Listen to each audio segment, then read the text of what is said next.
여러분 안녕하십니까. 자동차 마케터의 시선의 이순남입니다. 오늘은 메르세데스 벤츠의 첫 전용 전기차면서 벤츠의 플래그십 전기차가 되는 EQS에 처음으로 탑재되는 MBUX 하이퍼 스크린을 소개하고자 합니다. 그런데 보시는 것처럼 벤츠는 경쟁차들과 비교도 할 수 없을 만큼 거대한 스크린을 개발했습니다. 왜 이렇게 큰 것을 개발했을까요? 그만큼 가치 효용은 있는 것일까요? 궁금하시고 기대가 되시는 분들 구독과 좋아요 부탁드리면서 자, 시작하겠습니다. 16년 초 폭스바겐의 디젤 스캔들은 벤츠에게도 불똥이 튀었습니다. 이 문제를 해결하고 미래 생존 전략을 위해 벤츠는 9월 파리모터쇼에서 CAS이란 케이스란 단어로 집약된 새로운 전략을 발표했습니다. 그러나 이 벤츠의 케이스 전략 실행은 타사에 비해 좀 늦어왔습니다. 케이스의 각 영역에서의 벤츠의 위상을 점검해보면 왜 벤츠가 EQS 신차 발표보다 먼저 1월에 MBUX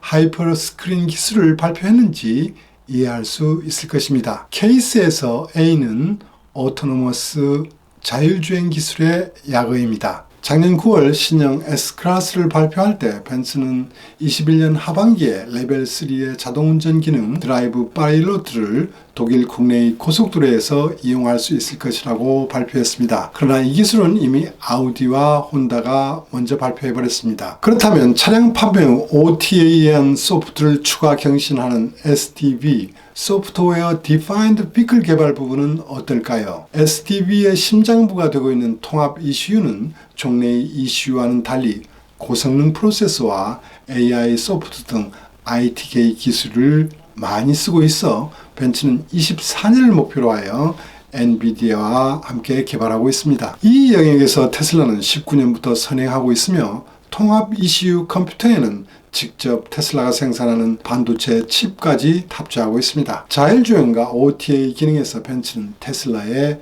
6년 이상 뒤처져 있다고 할 수 있습니다. 캘리포니아주 차량관리국이 종합하여 발표하는 공도 테스트 결과에서도 벤츠의 20년 성적은 29개 업체 중 19위 수준에 있습니다. 벤츠의 자율주행 거리는 41.3km 정도로 1위를 차지한 GM 크루즈의 44,900km와 비교하면 큰 격차가 나고 있습니다. 벤츠가 자율주행 기술에서 내세울 수 있는 것은 아직 미약한 편입니다. 케이스의 세 번째 단어 S, 쉐어링 영역에서는 사업을 축소하고 있습니다. 벤츠는 18년 7월 카쉐어링을 위한 자회사 카투고와 모빌리티 서비스 무베를 운영하여 왔습니다. 그러나 코로나로 인하여 전 세계의 라이드 쉐어링 비즈니스가 극심한 부진에 빠지면서 벤츠도 북미 사업 및 유럽 일부 사업을 정리했습니다. 이 영역에서 선도 역할을 하겠다는 벤츠의 전략도 물거품이 되어버렸습니다. 그렇다면 케이스의 마지막 E, 일렉트릭 영역은 어떨까요? 테슬라가 12년 모델 S를 런칭하여 그동안 프리미엄 브랜드 이미지를 구축해왔음에도 불구하고 벤츠는 환경 규제에 우선을 두어 플러그인 하이브리드 차량 개발에 집중해왔습니다. 전기차는 내연기관 파생차로 EQC, EQA를 개발했지만 그나마 환경 규제가 심한 중국과 유럽 시장에 우선하여 EQC를 런칭한 정도입니다. 경쟁차인 아우디 이트론은 유럽, 중국은 물론 미국 시장에까지 런칭했고 판매도 많은 편이며 최근에는 이트론 GT까지 런칭했습니다. 벤츠는 대형 전기차 플랫폼 에바를 이용한 전기차가 올해 EQS부터 양산되지만 중소형 전용 전기차 플랫폼 MMA를 이용한 차들은 그나마 24년부터 양산되는 계획임을 고려할 때 전기차에서도 테슬라나 아우디, 포르쉐를 이제야 따라가고 있는 형국이라 판단할 수 있습니다. 이 정도가 되면 벤츠가 왜 MBUX 하이퍼 스크린을 대대적으로 홍보하고 있는지 짐작이 되시죠? 케이스에서 남은 건 C, 커넥티비티 영역입니다. 이 영역에서만이라도 선도적 역할을 해야 하겠다는 벤츠의 의도를 읽을 수 있습니다. 벤츠는 18년 1월에 MBUX를 발표했습니다. MBUX는 메르세데스 벤츠 유저 익스피리언스의 약어입니다. Hey Mercedes, please call my favorite designer. Calling Tommy Hilfiger. Oh, no, sorry. Hey Mercedes, please call my favorite car designer. Calling Gordon Wagner. Hi Ola, I'll be there any minute. Could you just play the video please? You know what they always say, a picture is worth 1,000 words, right? Okay, 1세대 MBUX가 주목을 받으면서 획기적이었다고 평가되는 것은 AI가 탑재되어 자연 언어 인식 기능이 우수하다는 점입니다. 인간이 기계에 맞추는 것이 아니고 인간이 자연스러운 대화를 기계가 뉘앙스를 이해하여 대응하는 것이라고 할 수 있습니다. 23개 언어가 준비되어 있고 영어로 Hey Mercedes라고 말을 하면 음성 인식이 기동하여 차와 운전자와 조수석에 탄 사람과 아주 자연스러운 대화 방식으로 가고 싶은 장소를 안내하고 전화를 걸고 듣고 싶은 음악을 듣고 공조나 조명을 조절하는 등 여러 가지 조작이 가능한 획기적인 기능이 있습니다. 예를 들어 덥다 정도만 말해도 에어컨 설정 온도를 변경시켜주는 기능도 있습니다. 일부 사투리로도 가능합니다. 한국에서는 멜세데스 벤츠를 그냥 벤츠로 부르는 사회적 현상을 반영하여 영어의 Hey Mercedes나 일본어의 Hi Mercedes 대신 안녕 벤츠라는 말로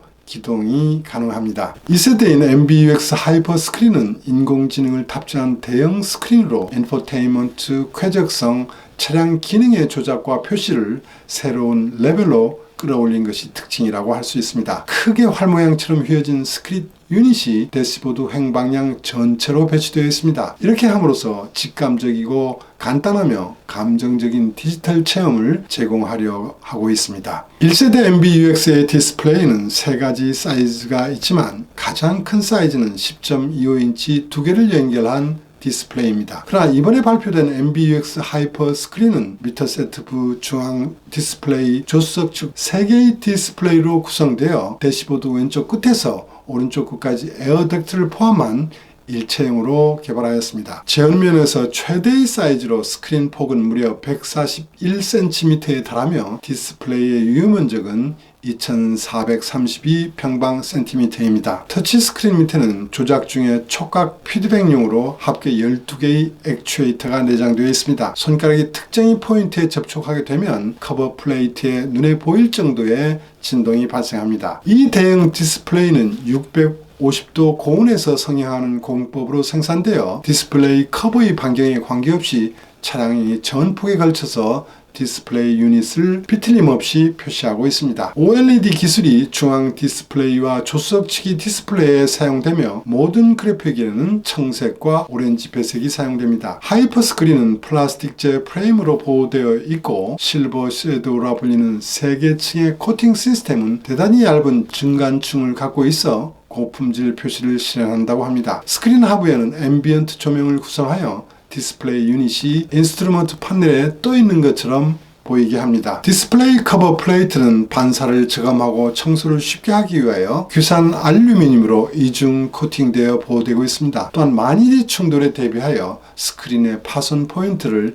미리 설정하여 설계를 했다고 합니다. 1세대 MBUX는 그래픽과 AI 지능을 활용한 딥러닝 기술을 엔비디아와 공동으로 개발했습니다. 지도와 PY 데이터 소스는 히어사에서, 보이스 컨트롤 데이터 소스는 뉘앙스, 날씨 관련은 포르카와 오토네비의 소프트웨어를 이용하고 있습니다. 최신의 MBUX 하이퍼 스크린은 8 CPU 코어, 24GB 램, 초당 46.4GB 램 메모리 대역폭으로 확대되면서 기능이 강화되었습니다. 한 대의 다기능 카메라와 광센서 측정 데이터를 이용하여 화면의 밝기를 주의 조건에 적합하도록 하고 있습니다. 인터페이스도 크게 진화되었습니다. 조작과 표시는 제로 레이어라 불리는 수법으로 개발되었습니다. 벤츠는 충전, 엔터테인먼트, 전화, 내비게이션, 소셜미디어, 커넥티비티 또는 마사지에 관한 정보를 스크린이 맨 앞부분에 배치하였습니다. 중요한 앱을 스크린에 바로 보이게 배치하여 유저가 별도로 서브 메뉴를 스크롤하거나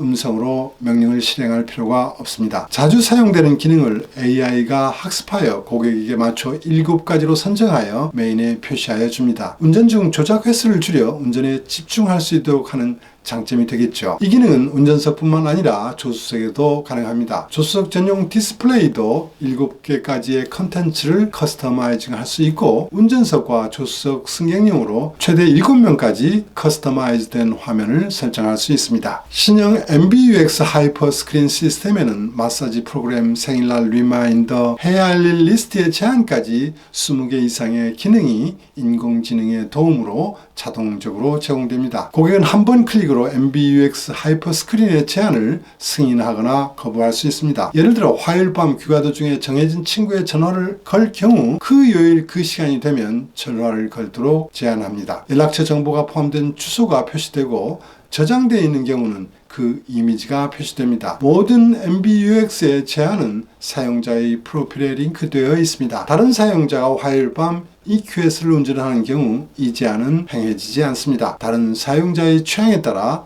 다른 제한을 하게 되는 것입니다. EQS는 샤시를 좀 끌어올려 최저 지상고를 증대할 수도 있습니다. 최신의 MBUX 하이퍼 스크린은 고객이 차량 리프트업의 기능을 사용한 GPS 위치를 기억합니다. 차량이 다시 이 GPS 위치에 접근하면 MBUX는 차고를 들어 올리는 것을 제한합니다. 조수석 측의 디스플레이는 운전자와 같은 정보를 표시할 수도 있지만 운전에 관계없이 동영상 등 엔터테인먼트를 즐길 수도 있습니다. 조수석에 탄 사람은 코드라이버 디스플레이라 불리는 전용의 화면 섹션을 가질 수 있고 주행 중에도 화면을 조작할 수 있습니다. 일부 국가에서는 블루투스 헤드폰을 사용하여 주행 중에 비디오를 시청할 수도 있습니다. 이렇게 되면 당연히 운전자가 곁눈질로 보게 되는 현상으로 안전 문제가 발생할 수 있겠죠. 그래서 카메라로 제어되는 인텔리전트 락 컨셉으로 운전자의 시선을 감시하는 등의 안전대책도 수립되어 있습니다. 그리고 메르세데스 트래블 날리지 기능도 있습니다. 이것은 차량이 주행할 때 주변의 랜드마크에 관한 정보를 운전자의 요구에 의해 적시에 제공하는 기능을 말합니다. 예를 들어 벤츠 저기 보이는 건물은 뭐지? 라든지 좌측의 식당 이름 가르쳐 줄래? 라고 물으면 그 답이 디스플레이 위에 표시되거나 음성으로 답을 해줍니다. 이상 벤츠의 커넥티비티 기술이 정수라고 할 수 있는 MBUX 하이퍼 스크린의 도입 배경과